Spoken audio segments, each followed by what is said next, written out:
Hello friends, in this lecture we will talk about mRNA, particularly its introduction.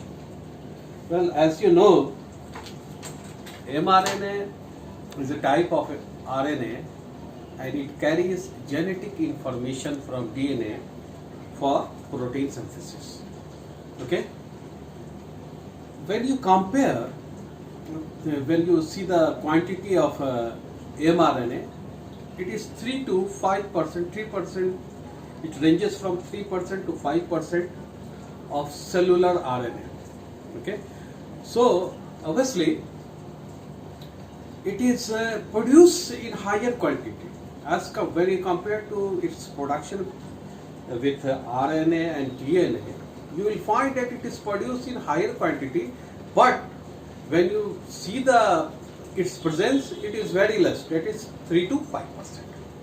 So obviously what it means? It means that mRNA is least stable among RNA and DNA, that is ribosomal RNA and transfer RNA, because obviously why? Because it is undergoing degradation after translation.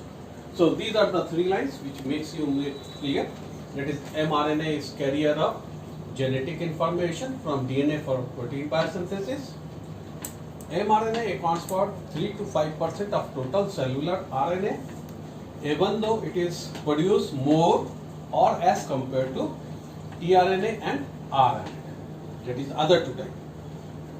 Now again, mRNA are least stable as it is degraded after translation. Now as you know, RNA are single strand, so and it may have some modified structure like hairpin and hairpin duplex. So what happened? mRNA is single strand. mRNA is single stranded, and obviously it is a polyribonucleotide. It is a single strand. It is polyribonucleotide. It may, different mRNA strands may vary of sizes. That is, it may contains from 500 to 600 nucleotides, and obviously this is translated from 5' end to 3' end. Now, as you know, when you talk living organism, you talk about the two types of them, that is prokaryotes and eukaryotes. Now it has been found that in eukaryotes, this mRNA is synthesized in nucleus, that is a specific place is there. It is synthesized in nucleus by the RNA polymerase II. This is the specific enzyme, RNA polymerase II, for synthesis of mRNA. Okay? The primary transcripts which is formed of mRNA was originally called small h, small n RNA, that is heteronuclear RNA. Heteronuclear RNA, but now it is referred as precursor RNA. So primary transcription is called heteronuclear RNA, or you call it precursor RNA. Now when you talk mRNA, obviously this codes for polypeptide. The function of mRNA is to code for polypeptide chain.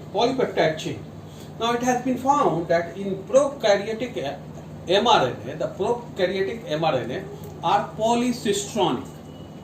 That is, it contains coding information for more than one polypeptide chain. You see here, prokaryotic mRNA are polycistronic, contain coding information for several polypeptide chain. And what about eukaryotes? While eukaryotic mRNA are monocistronic. Eukaryotic mRNA are monocistronic. Obviously it means they contain coding information for only one polypeptide chain. So what is cistron? As you can make it out, that cistron is nucleotide sequence that contain the coding information of polypeptides, and as well as it has been found that cistron contains information as signal for ribosome synthesis. We already talked that when we talk between the stability of mRNA, RNA and ribosomal RNA and tRNA, what we said that mRNA is the least stable, and we said that it undergoes degradation after translation. So what we are saying when let us compare the stability of the mRNA of prokaryotes and eukaryotes. Now it is interesting to note when you say prokaryote mRNA, it is degraded within 3 minutes of its formation. Within 3 minutes it is degraded, and also the prokaryotic mRNA does not undergo processing, or sometimes it goes, then it is very little or insignificant. That is, it after primary transcription of mRNA is obtained in prokaryotic, it does not undergo modification or processing. Now, when you talk about the eukaryotic mRNA, the stability of eukaryotic mRNA is 10 times more than the prokaryotic mRNA. Why this stability? The difference lies in the processing.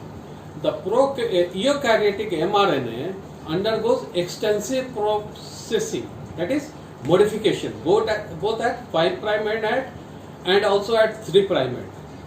So what happened, you see here, as a result of it, the eukaryotic mRNA are more stable than prokaryotic mRNA. So here the statement is there, that is mRNA, prokaryotes are degraded by nuclease within 3 minutes. Prokaryotic mRNA usually requires little or no processing. mRNA of eukaryotes have half-life 10 times longer than prokaryotes. The high stability of eukaryotes mRNA results from extensive processing undergone by it. But well, after processing of eukaryotic mRNA, it has a specific distinct region and a specific function. We will show, you can see this figure, then obviously it will be okay. Now you see from DNA, mRNA is being transcribed, okay, transcription process is taking place, and obviously in eukaryotes this is synthesized by RNA polymerase in nucleus. Now this is precursor mRNA. In case of prokaryotic, there is what you can see, there is little or no processing, and you have the mRNA which resembles the primary transcript, or you say precursor mRNA. But in case of eukaryotes, the mRNA, that is the primary transcription obtained after transcription, is undergoing extensive modification or processing, you call. And what happened? It has 3 distinct regions. You can see at 5' there is a cap, CAP. This region is called cap. Obviously it is formed after modification. And similarly at 3' region, after modification, a region is formed that is called poly A tails. And obviously between these 5' and 3' and these two modification lies the codon regions, which are responsible for, which are codons which codes for, or rather they are signal for synthesis of, or rather biosynthesis of amino acids. We will talk different region in the next. Okay, thank you.